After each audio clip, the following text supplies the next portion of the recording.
tall, blonde, handsome one, and you have to choose or whatever. But you are, it's the female gaze, it's not the male gaze, right? So that's an attempt, I think a very failed and very damaging attempt in my estimation. But it is an understandable attempt to create a female, although fantasy sexual discourse. That's the other thing. What she's talking about here, and what these scenes are, they happen in real life.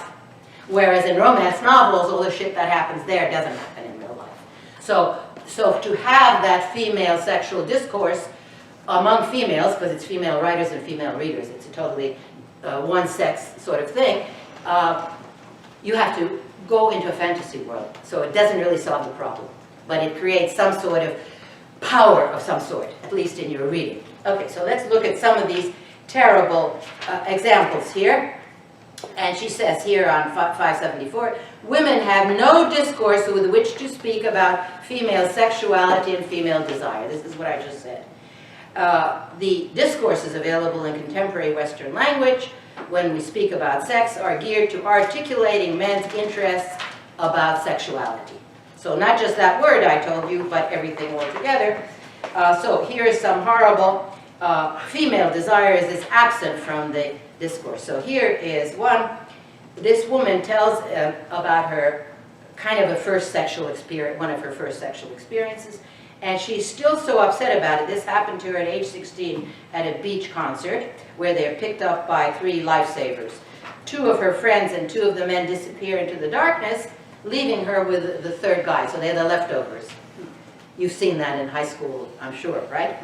And the memory of what happened was so horrible that she talks about it, page 577 in this article, she talks about it in the 3rd person. She distanced herself. She says, Helen wasn't quite sure how it had happened. She felt quite uncomfortable, apprehensive, but also curious about what might happen. Ken was told that he could go with Helen. You know, the 2 better couples went off on their own, and 2 of you get left over here. He didn't seem too pleased about it. Helen felt very embarrassed. She didn't know what to do. She didn't say much. The others told Ken that Helen liked him, but this only seemed to make things worse. Helen felt that Ken believed that he had been allocated a totally unattractive social misfit. But they can't get together and even discuss, okay, these people went off, well, let's just go for pizza. Or let's talk, or anything. There's no communication. Okay. At least here nothing happens, but it gets worse.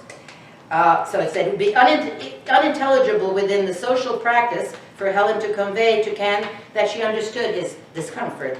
In both, the woman must accept her status as object. She has no voice. Her own desire is not voiced.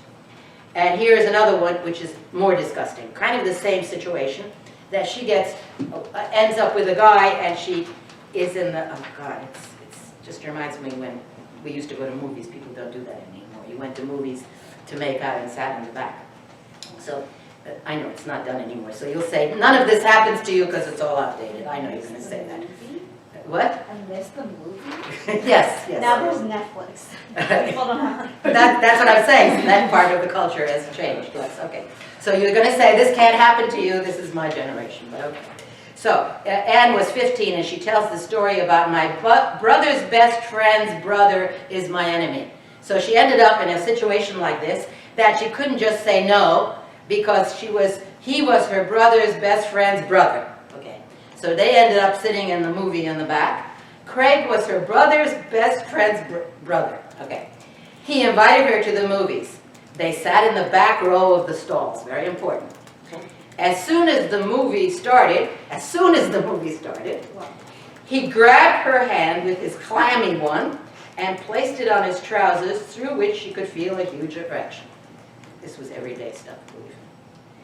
She tried to pull her hand away, but he held it pressed there very tightly for a moment before letting go, simultaneously slobbering in her ear and trying to kiss her on the mouth. Now the first thing is, of course, he doesn't understand that that's not what turns on a girl immediately, just putting her hand there. She felt intensely embarrassed and disgusted.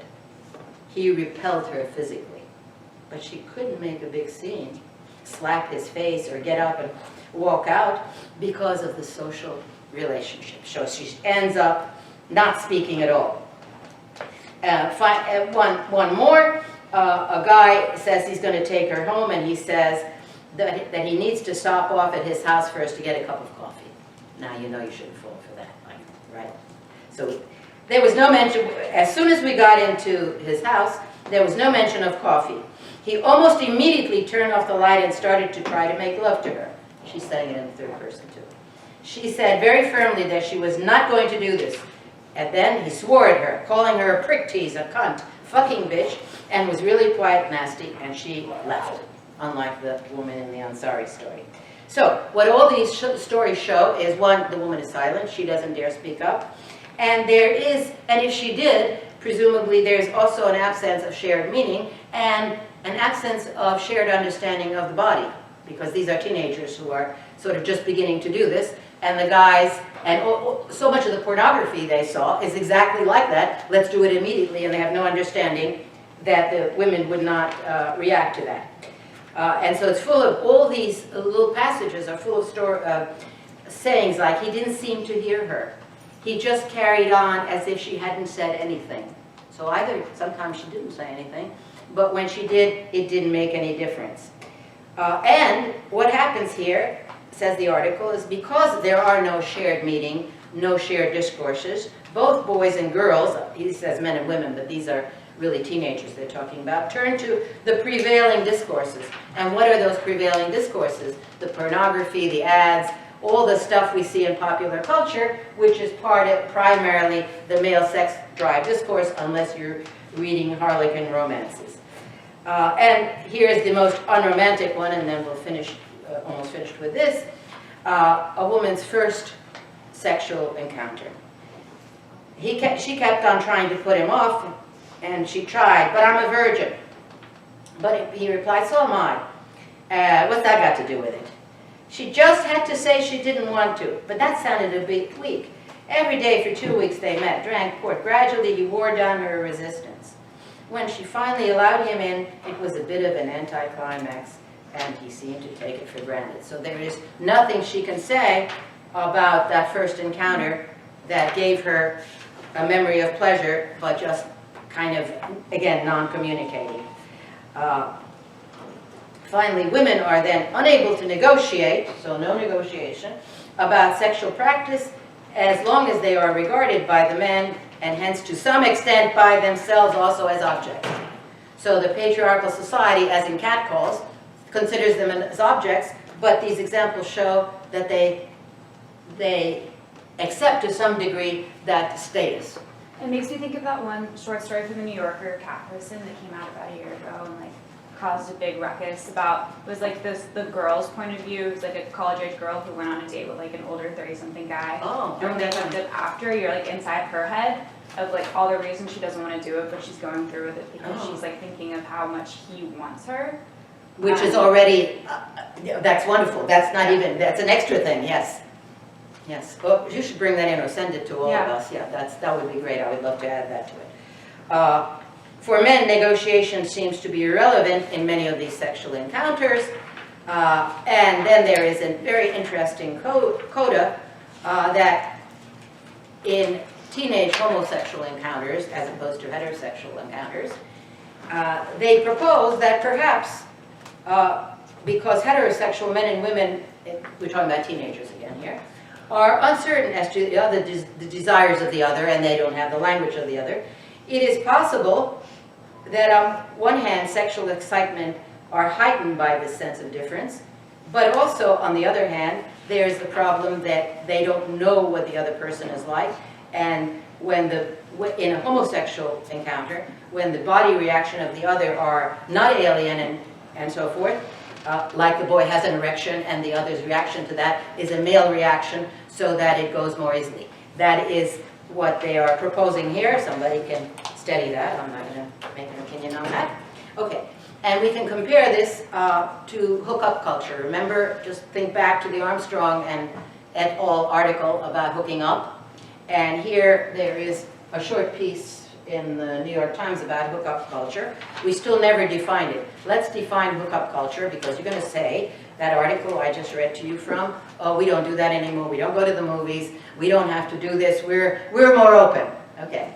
and what they're proposing. Okay, you think you are, but what problems does this end up with as far as the same issues of communication or sexual discourse?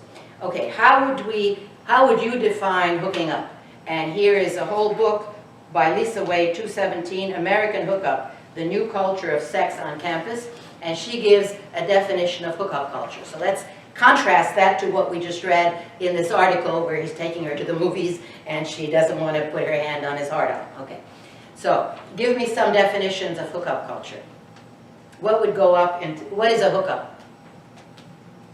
Okay, something. She has 4 points, so. It's like there's no commitment. No commitment, okay, and she has that, yes. So you could say at the end, let's go out for pizza. Yes, so it would fit with a pornograph, yes. Like a distinction made between sex and love. Yes, so it's sex, basically, yes. What else? And is it sex? That's another one.